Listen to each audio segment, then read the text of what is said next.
Bonjour et bienvenue dans cette présentation où je vais te parler du chunk computing et nous verrons des cas d'utilisation en PHP. Donc pour commencer, nous allons comprendre pourquoi le chunking et ensuite nous verrons comment l'appliquer.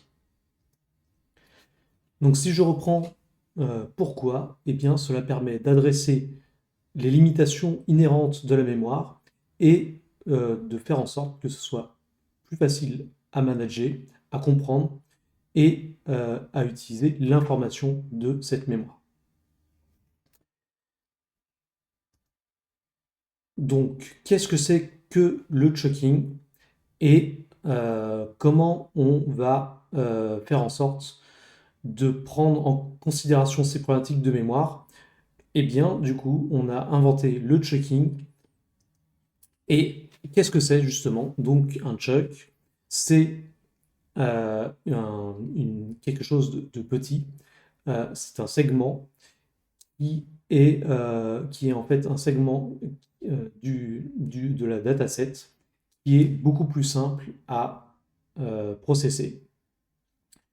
Donc en fait l'idée sous-jacente, donc si vous avez par exemple une représentation imagée du chunking, et bien en fait ici on va vouloir construire un puzzle.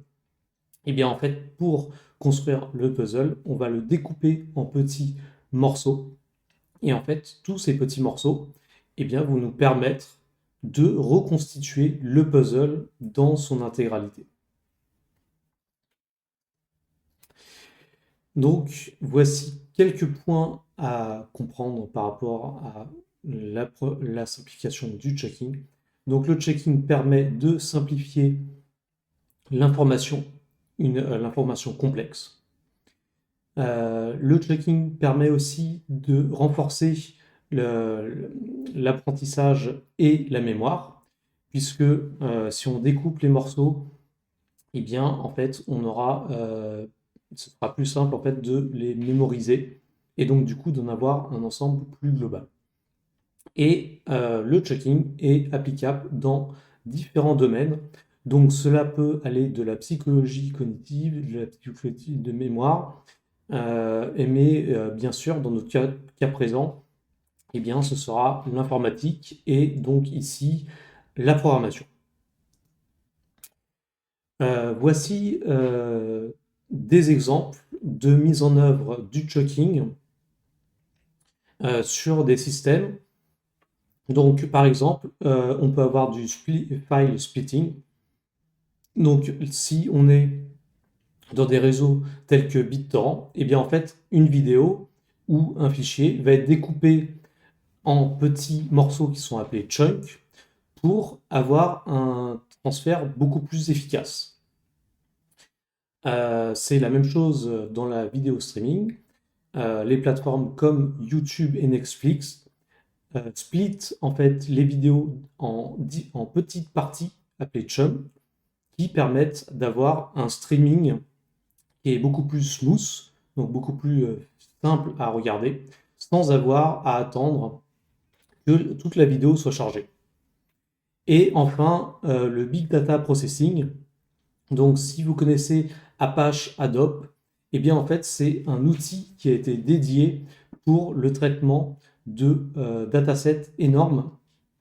Et en plus, il y a la possibilité de traiter donc le chunk en parallèle.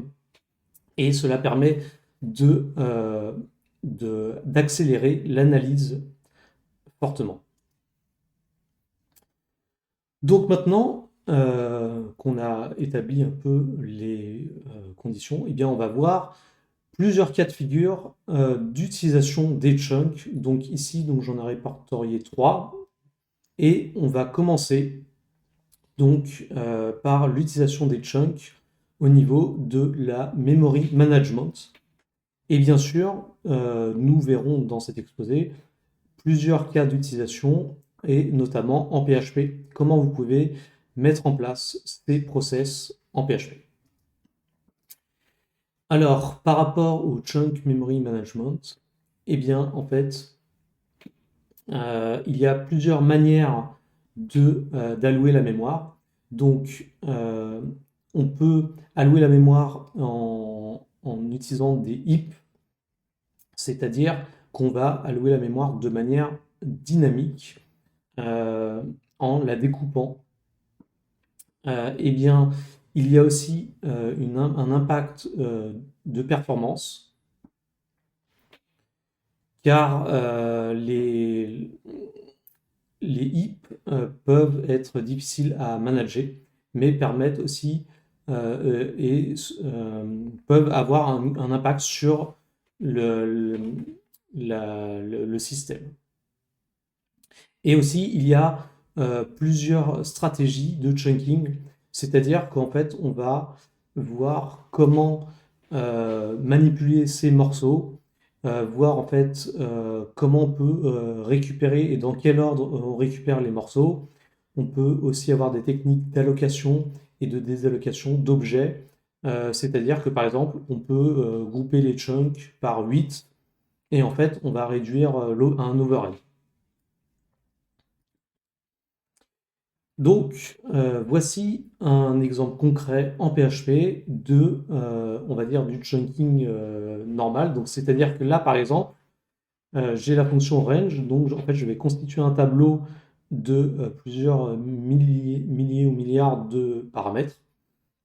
Et en fait, lorsque je vais vouloir itérer sur ce tableau, eh bien, PHP va me renvoyer fatal error, puisque en fait, la mémoire a été chargée dans son intégralité et je n'arrive pas à produire le code de CTA. Donc, comment on peut contourner cette problématique? Eh bien, un exemple simple, ce sera de découper un array en utilisant la fonction arrayChunk. Donc, c'est-à-dire que je prends un array et ici, en fait, je lui passe un paramètre, donc input et 3, et je vais découper l'array en, en chunk de 3 morceaux. Donc, c'est-à-dire que là, j'aurai, donc précédemment, donc j'ai 1, 2, 3, 4, 5, 6, 7. Donc 1, 2, 3, bien 4, 5, 6, et le dernier 7. Aussi, j'ai arrayChunk qui permet, donc si je passe le paramètre true, de conserver les clés. Donc là, c'est pareil. Donc si j'applique sur mon array, eh bien, je me retrouve avec les clés et les valeurs qui sont préservées. Et alors, une autre fonction de chunk en PHP, ça s'appelle chunk split. Eh bien, en fait, là, ici, j'ai une chaîne de caractères et en fait, je vais lui dire donc chunk links de ma chaîne de caractères originale avec la longueur 20 et donc je vais lui passer un délimiteur et du coup, en fait, en résultat, eh bien, j'aurai une chaîne de caractères qui sera tronquée au maximum de 20 caractères. Ensuite, en PHP, on a aussi une autre fonction qui s'appelle le threaded chunk. Donc ça, en fait, c'est une fonction native de PHP, donc c'est par rapport à une extension PHP. Et celle-ci va nous permettre de créer des chunks, mais dans un certain sens, en fait, ils vont avoir la possibilité d'être parallélisés. Donc, c'est-à-dire que dans le data processing, donc en fait, je déclare l'instance threaded, je lui passe sa data.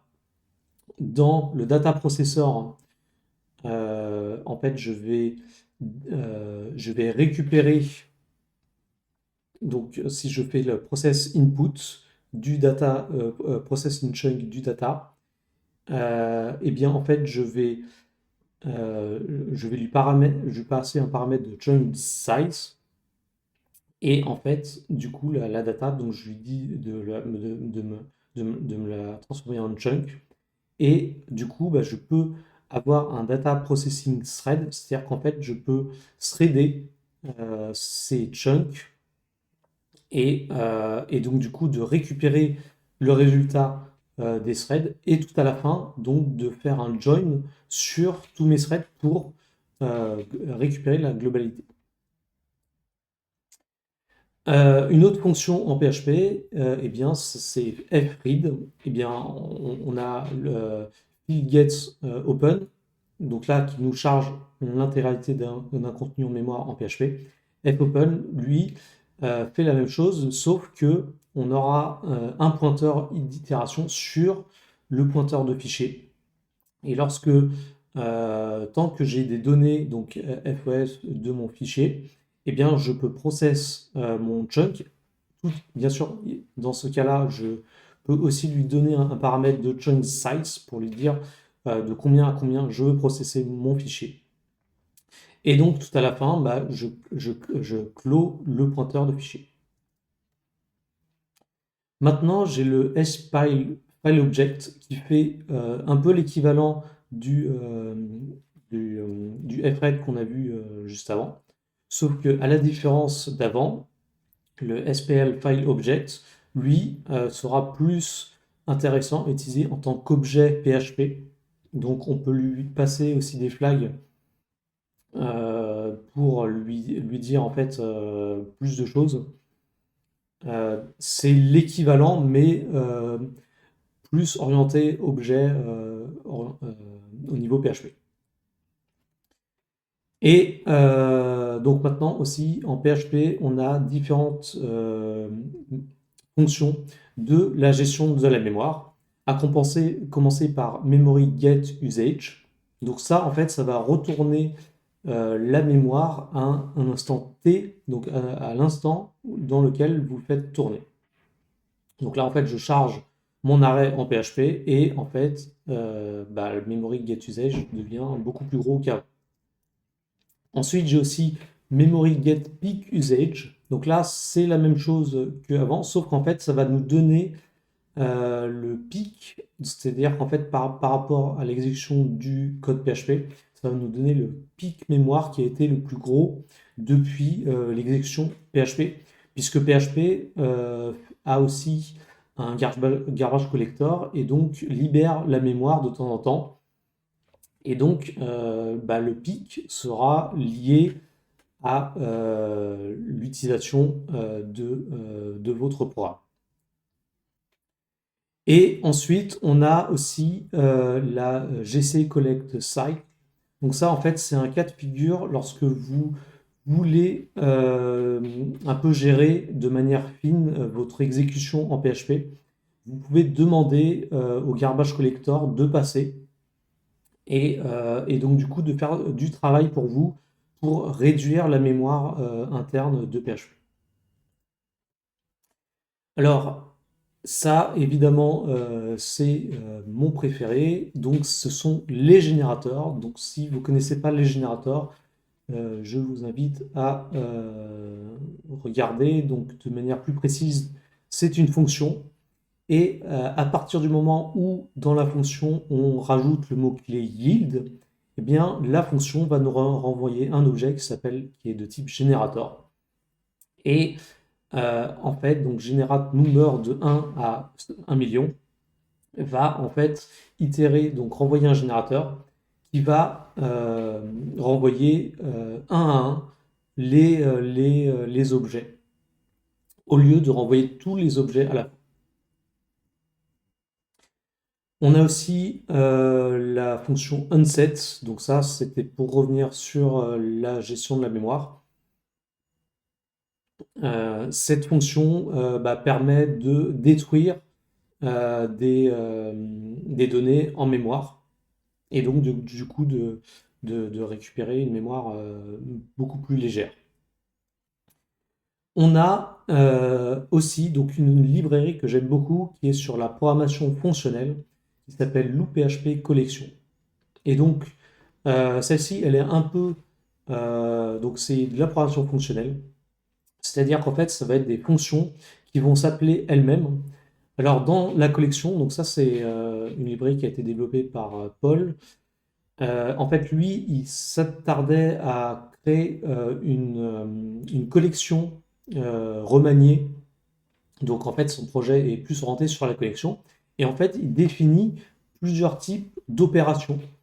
dans sa collection. Donc on a des opérations en fait qui vont faire du filtrage sur les données de la collection.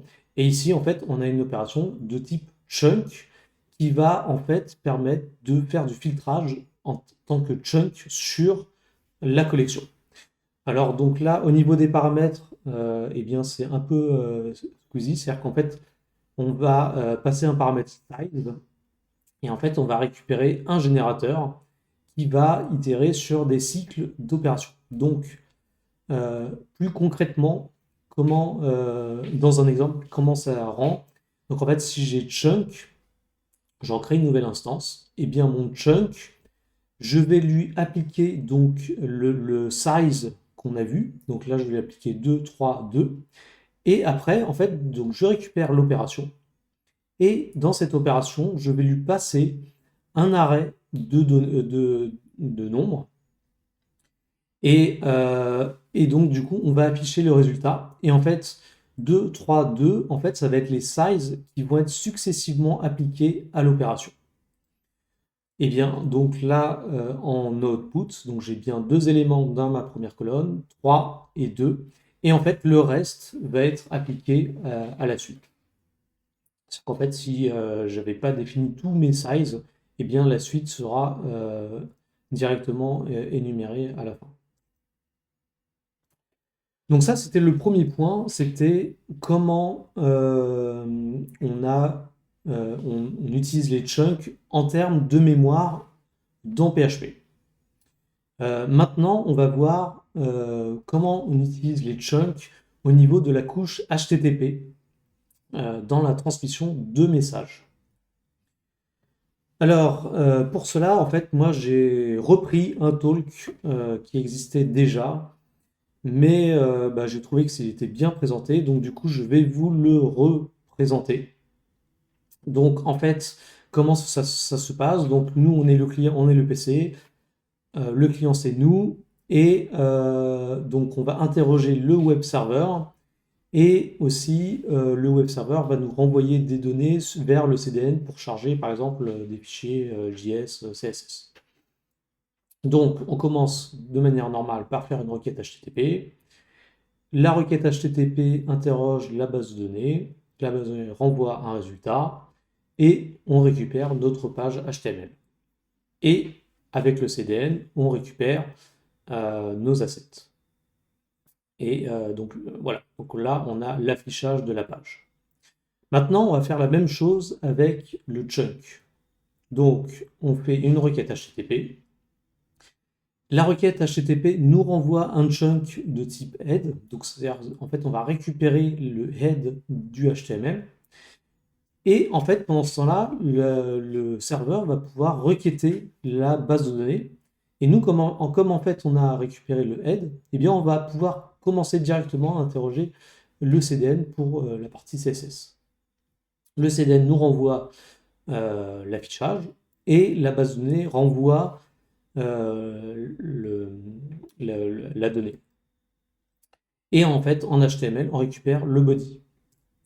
Donc, vous avez pu voir que entre les deux choses, eh bien, on a, eh bien, avec le chunk, on a permis que la page s'affiche plus rapidement. Et en plus, on a permis aussi de découper un petit peu les traitements et donc de les paralléliser. Alors, pour cela aussi, il y a donc deux choses à savoir, c'est que les HTTP chunk réponses sont de type transfer encoding chunken. Donc ça permet aussi de notifier vos utilisateurs que vous faites des réponses de type chunken. Et aussi, donc, tout cela, tout ce que je vous ai dit sur le HTTP, eh bien, c'est disponible dès à présent et c'est disponible depuis 1997. Eh bien, en fait, c'est l'évolution du protocole HTTP 1.0 vers 1.1. Et donc, en particulier, c'est la RFC 2068 qui définit ça. Maintenant, on va voir au niveau de Symfony. Donc là, l'idée, c'est de voir comment on fait le chunk au niveau de Symfony en tant que serveur et en tant que client. Donc ici, on a le chunk au niveau serveur. Et ben donc du coup, je définis un contrôleur. je définis ma route, et donc en fait je vais créer une réponse qui est de type streamed. Donc je crée une instance streamed réponse. Et dedans, en fait, je vais faire ce qu'on a vu tout à l'heure, je vais faire un file open. Et du coup, dans le while, je vais faire un fret, donc je vais faire un echo, et je vais flush ma data. Et en fait, tout ça, ça va flush le chunk directement. Et j'oublie pas dans ma réponse de passer les headers correspondants, ainsi que le transfert encoding checké. Côté Symfony, côté client maintenant, comment je récupère ma réponse? Eh bien, donc je vais faire un get de mon URL et de manière simple, je peux faire un get content. Donc en fait, là, je récupère tout le code du contenu de ma réponse. Et comment je fais ça maintenant avec les chunks? Eh bien, en fait, je vais créer un HTTP client. Mon client, je vais lui passer l'URL de ma requête. Cette fois-ci, je lui demande mon get content false, c'est-à-dire qu'en fait, je vais désactiver le fait de récupérer le contenu intégral. Et ensuite, en fait, je vais prendre mon client et je vais appliquer la fonction stream de ma réponse et je récupère tous mes chunks.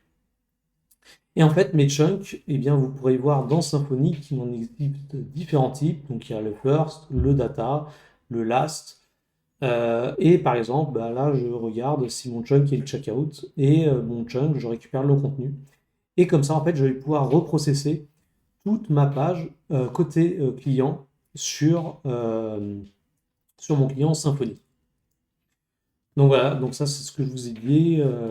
Au niveau du code Symfony, vous pouvez aller voir sur le GitHub de Symfony, vous avez tous ces types de chunks.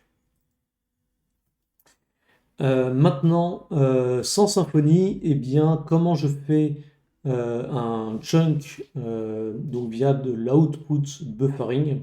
Eh bien, en fait, c'est quelque chose qui s'appelle obstart, obFlush, obflush, flush. Donc ça, c'est ces fonctions qui permettent de faire la même chose, on va dire, que Symfony, mais en pur HTTP.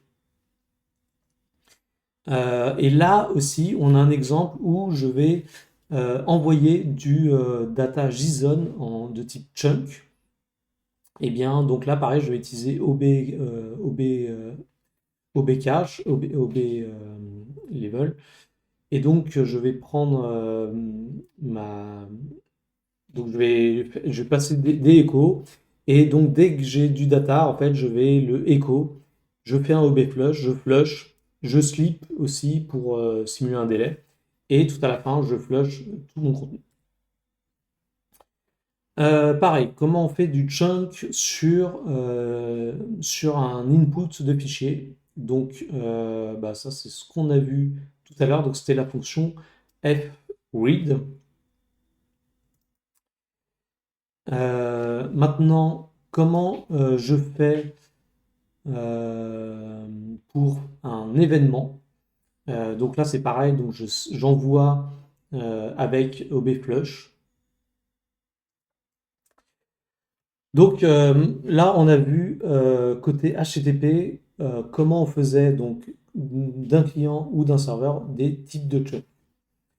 Maintenant, donc je vous avais parlé, il y avait trois points abordés, et donc là, le dernier point qui m'intéressait aussi d'aborder, c'était les chunks plus en termes de conception logicielle. Donc c'est-à-dire qu'en fait, on peut avoir donc on a vu la mémoire, le HTTP, et là en fait, ce sera plus en termes de conception logicielle, comment on a des types de chunks. Donc là aussi, je vais vous présenter donc plusieurs types d'exemples. Et donc, on va commencer par les trois premiers et je vous en présenterai deux autres. Donc, pour le data duplication, donc comment on fait ça? Donc ça permet de dédupliquer du data de manière fine. Et bien en fait, on va faire un fret sur notre data. On fait MD5 du chunk. Et en fait, si je ne l'ai pas dans mes haches, et bien en fait, je le sauvegarde. Et donc du coup, en fait, on a permis par cette opération de dédupliquer, enfin de pas dupliquer la donnée. On a aussi des choses très puissantes Eh bien, si vous voulez reproduire par exemple, développer un AirSync, eh bien, en fait, vous allez faire un peu ce type de fonction. C'est-à-dire qu'en fait, vous allez faire deux fopen sur la source et la target. Et vous récupérez le chunk de votre source, de votre target, et vous regardez en fait si ma source est différente de ma target, eh bien je vais seek. Donc là en fait ça c'est pas mal fseek, donc ça fait un pointeur de fichier donc vers votre target depuis depuis votre size, et en fait vous writez directement sur votre source. Et aussi, par exemple, si vous voulez compresser en live des données, eh bien, vous allez faire un peu la même chose avec les fonctions gz, donc la gzlib dans PHP, donc gzopen, gswrite, fread, et je gzclose mon fichier. Aussi, alors on a, ça c'est quelque chose, donc en fait ça s'appelle Content Definite Chunking. Et ça, en fait, c'est un algorithme très spécifique. Donc là, je vous invite à regarder sur Wikipédia. En gros, l'idée de l'algorithme, donc ça s'appelle du Rabbing Fingerprint or Similar Stochastic. Et l'idée en quelques mots, c'est-à-dire que vous allez avoir, en fait, le chunk, au lieu de se baser forcément sur une donnée, une taille précise de découpe, et bien en fait l'algorithme va chercher à chercher une découpe plus fine, plus précise, donc qui ne dépendent pas forcément de la taille que vous souhaitez. Donc en fait là ici l'algorithme il va faire une découpe qui est dynamique de votre chunk, et donc là vous allez pouvoir créer un buffer par exemple ici de chunk. Ici donc ça c'est un exemple métier on va dire pour faire du chunk sur par exemple sur S3. Donc vous avez l'objet S3 client, et là vous allez créer un create multi-part upload. Vous spécifiez votre bucket, vous faites un fopen et vous faites un fread. Et après, donc, vous spécifiez à S3 de charger votre bucket dans votre bucket avec le body, le chunk. Et tout à la fin, en fait, vous dites à S3 que vous avez complété votre bucket. Alors là, pareil, je vais reprendre un talk qui a déjà été fait.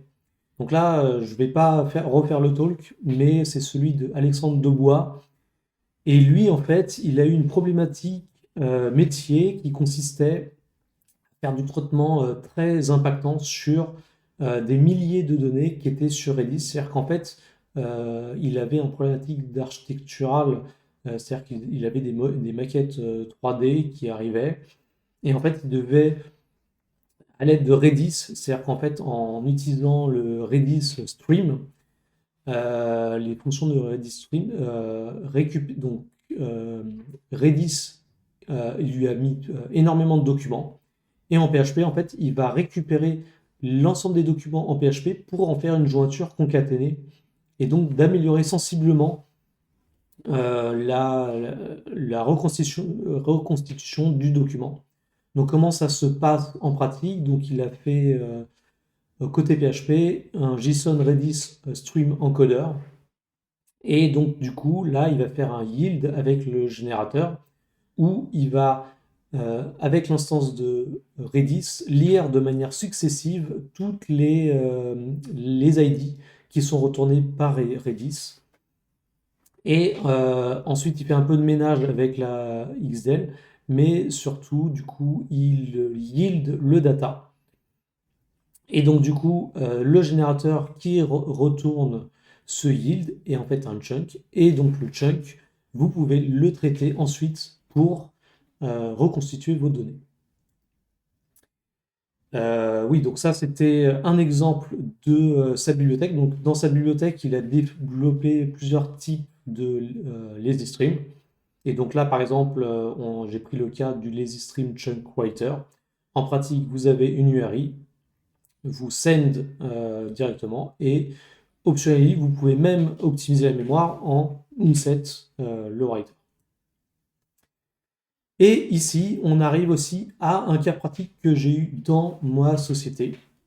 Alors, l'idée, en gros, c'était là, donc là, c'était par rapport à Google Cloud et en fait, on avait un problème de pagination. C'est-à-dire qu'en fait, l'idée, c'était de paginer. Donc, c'est-à-dire que quand vous paginez un site, vous allez à la page 1, 2, 3, 4, 5, 6, 7, 8, 9, 10, comme d'habitude. Et quand vous paginez un site, eh bien, vous retournez les 10 éléments de votre site, par exemple. Sauf que là, en fait, le cas de figure, c'est que on utilise BigQuery de Google. Et BigQuery, en fait, comme on a énormément d'articles dans la base, eh bien, chaque requête nous coûte de l'argent. C'est-à-dire qu'en fait, une requête, ça peut nous coûter 5 euros. Donc là, en fait, l'idée, c'est de faire de la pagination de mise en cache en session. Et en fait, c'est une pagination fine dans le sens où on va paginer, en fait, on va paginer 1000 éléments, mais on va récupérer un cache de 1000 par 1000 éléments. Et dans ce cache de 1000 par 1000 éléments, on va paginer 10 par 10 ces éléments. Et donc, en fait, au niveau applicatif, eh bien, on introduit un système de chunk qui permet en fait de donc là donc je définis mon cache size de 1000 éléments. Ensuite, je définis ma page number avec mon index d'entrée et mon index d'arrivée. Et pour chaque chunk et bien, en fait, donc je vais constituer des chunks. Donc si j'ai déjà mes chunks, bah, du coup je les récupère de la session. Sinon, j'appelle Google API Big Client, je récupère mon catalogue de ma cache, et en fait je fais un arrêt merge. Donc là, comme j'ai tout mon cache, mais en fait je fais un arrêt merge. Et donc du coup, cette fonction getCachedOffer, ça me permet de récupérer de manière fine mes offres par une pagination de 10 par, enfin une pagination de page size, mais avec un cache de 1000 éléments par 1000 éléments. Voilà, donc là on a fait les 3 points que je voulais aborder. Et donc maintenant on va voir quelques complémentarités au niveau des chunks. Et donc on va commencer par le chunk versus.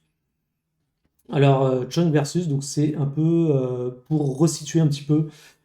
Chunk, qu'est-ce que c'est qu'un chunk par rapport à un buffer data? Par rapport à un buffer.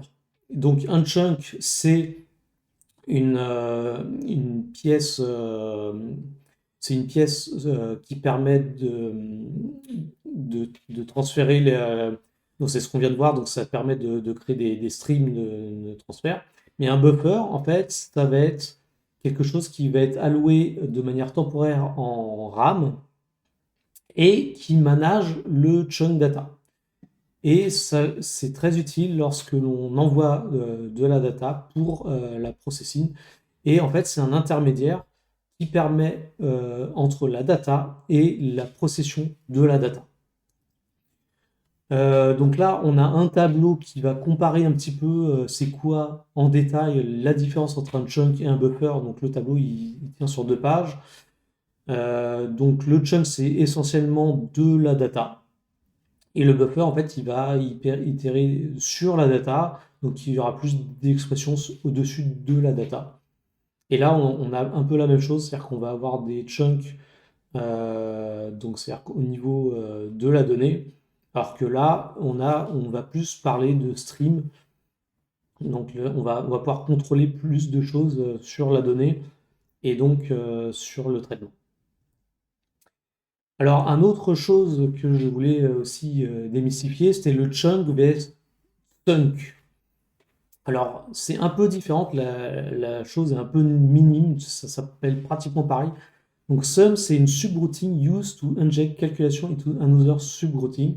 Sum is primarily used to delay a calculation until its result need to insert operation at the beginning of the subroutine. Donc en fait, l'idée, c'est que le sunk, c'est une fonction très fine qui va être utilisée pour délayer la calculation à plus tard. Et en fait, bah ça, donc je vais vous montrer un exemple. En fait, c'est un peu comme récupérer un morceau. Sauf qu'en fait, là, le morceau, vous allez le définir en fonction. Et donc, du coup, le traitement, vous allez pouvoir faire plus tard. Voici, par exemple, un exemple de sunk. Donc, vous définissez la fonction carré. Et après, vous définissez la fonction sunk. Et en fait, la fonction sunk, elle va avoir aucun paramètre, mais va retourner en fait le résultat de la fonction carré. Et donc, comment ça se passe? Et bien, du coup, en fait, je vais avoir une fonction intermédiaire qui prend en compte la fonction sunk. Et en fait, bah, tiens, bah, j'ai envie de l'évaluer juste après, quoi. Donc voilà, donc en fait, je l'évalue tout à la fin. Quel est l'intérêt de Sunks? Eh bien, en fait, vous l'avez dans Symfony. Symfony, eh bien, c'est tout ce qui est la gestion très fine du lazy, les fonctions lazy, là, tout ce qu'a dit Nicolas Greca sur les lazy. Eh bien, en fait, c'est fait partie du Sunks. C'est-à-dire qu'on va, on va définir au dernier moment le traitement pour en fait que la mémoire, que le traitement soit fait plus tard. Voilà, donc ça termine mon exposé sur les chunks. Et si vous avez des questions, eh bien n'hésitez pas à me contacter à Mathieu 91.